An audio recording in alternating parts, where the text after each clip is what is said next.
Okay. Marcellus Wiley, former NFL player and husband of Real Housewives of Beverly Hills, Anna Marie, accused of second 1994 Columbia University grape. Woman claims when she reported it to a school administrator, they told her she would be known as the girl who destroyed a black man's NFL dream. Wow. Wow. Wow. That's wild.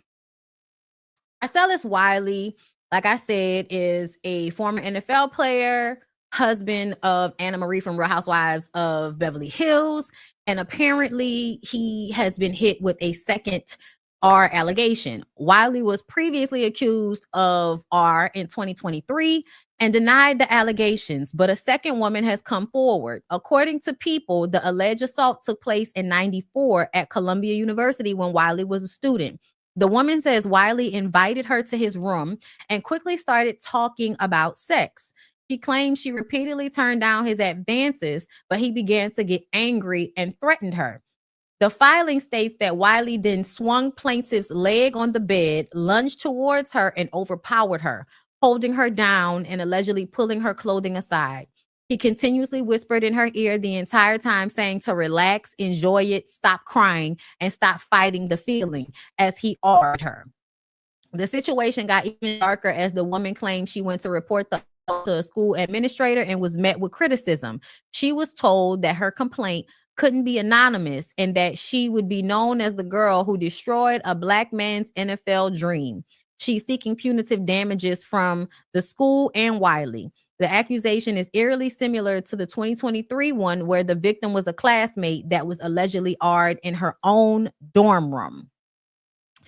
Okay, as a lawyer, that sounds like a lie. No one at Columbia in the 90s gave a damn about a black football player. Football was a joke in the Ivy Leagues. Let me go find these court documents so that I can read them. So you gonna call it you gonna say it sound like a lie first. Okay. I mean, how do you know that whoever see, this is a thing. Let me see. Child, this is why I can't, I like Attorney Simone sometimes, and then other times I'd be like, ma'am, come on now. Really?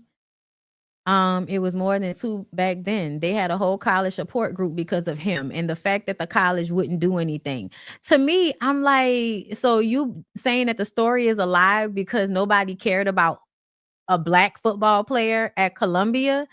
I think that's crazy. Why else? Like, if he, especially, I don't know his life, I don't know the story, but if he got a scholarship for football, like, people are absolutely aware of this black man and his football career when he's in college. Like, I think, you know what I'm saying?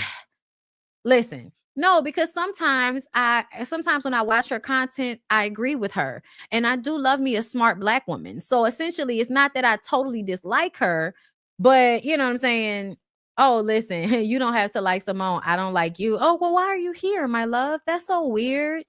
That's so weird. Wrong. Oh, that's so weird. Something really be wrong with y'all that hate watch people. Get a life. Go watch somebody you like. Get out of my comments. Anyway, this happens a lot. Campus police coerce girls to not go through with reporting. Yeah, I believe it.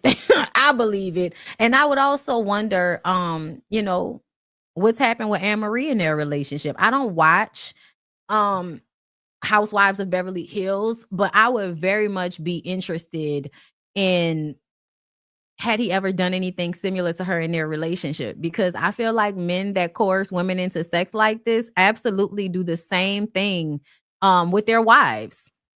They do the same thing with their wives. Like, they coerce them into sex. They, like, think about the times when women are tired and don't want to have sex and the nigga is in their head, like constantly telling them, like, even without it though, like, as a woman, as a wife, even without being coerced, if you are used to being coerced, it's already in your mind. Like, I was used to being coerced in a previous relationship. By the time I got with my husband, it had already been set in that if I'm not having sex when you want to have sex, I'm going to feel guilt. I'm going to feel bad, And I heard a woman I heard a woman say that, like, how when she was with her husband, and I guess her husband was attractive, she would have this feeling when he was, down there going to town on her that she, oh my God, you feel all this guilt that he might be down there too long. I was like, girl, it's not just me. They be down there eating, and you'll be like, damn, trying to stay in your body and enjoy it, because one of the thoughts that will go through your mind is, am I taking too long? You know what I'm saying? Like, it is crazy, like how women, even in sex, will often not center themselves, even if the moment is about them. And child, that happened because a dude was down there one time, not my husband, but a dude was down there. And because I was like, oh yeah, right there, I guess that was me telling him what to do. So he didn't like that. So he just got up and walked out. And I was just like, you know what I'm saying?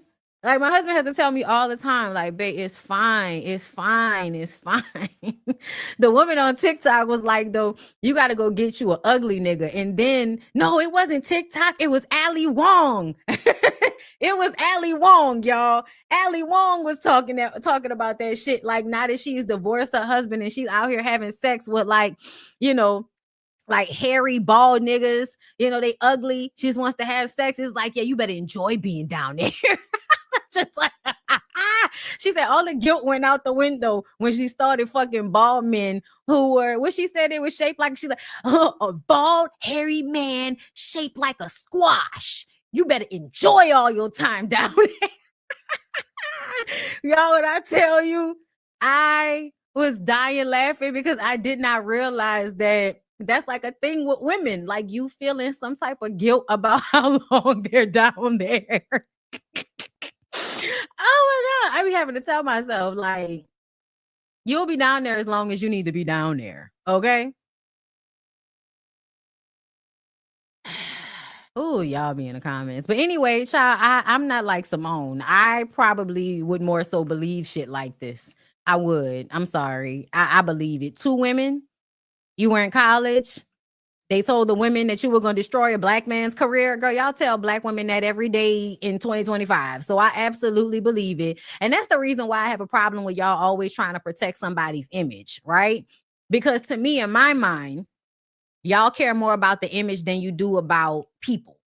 So if this man is actually assaulting women, y'all would much rather he go on and be able to assault way more women, as long as he can be the small percentage of black people that have made it to some socioeconomic level that pushes them outside of the status quo for black people. Because a part of this system that we're in, this patriarchal system, this hierarchy, is convincing you that you have the same chances simply because you see a small percentage of black people being millionaires or billionaires, or seeing them on your TV screen, seeing them play sports, whatever. It makes you believe that you have the same opportunities as they do, when the truth of the matter is, not really.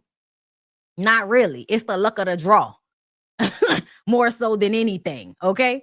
And this is used on black people, a lot, but it's also used on white people. White people just don't realize it because they have that whole, oh, we're white thing. We can always rely on the fact that, oh, honey, we're white. We don't have to worry about certain things. But I don't know.